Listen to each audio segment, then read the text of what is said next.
You guys really send in some great questions. Frankly, I wish I had stopped to ask some of these questions when I myself was getting divorced, but you live and you learn, right? Okay. This one is, can I add to my parenting plan that my ex won't introduce a new partner for 6 months? I mean, sure, you can ask to add it in, but I always when a client comes to me with this, and I get it, right? Like you want to know who's going to be around your kids. You don't want it to be just anybody, and you want to make sure that your children are protected from bad people.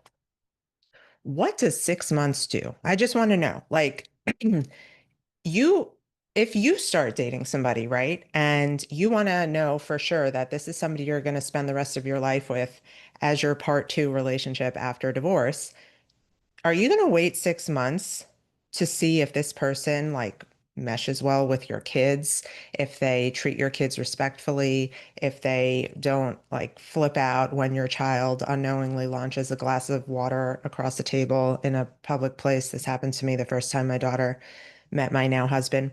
You want to know early on before you pursue a real relationship with somebody if they're going to be good for your kids too.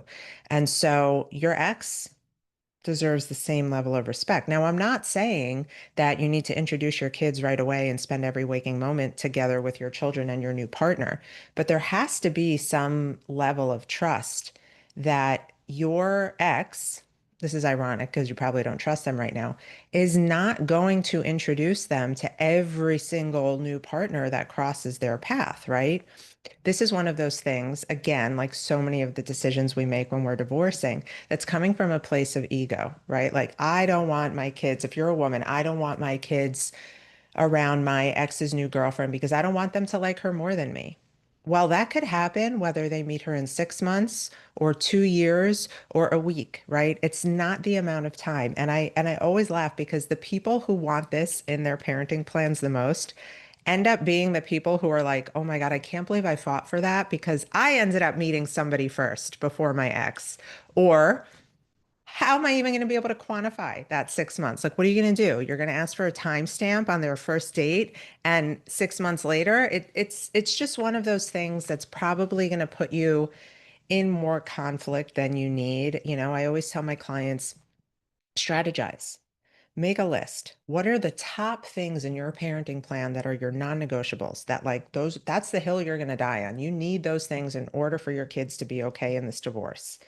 That's probably one of those things you're not going to have the energy or the time or money to fight over.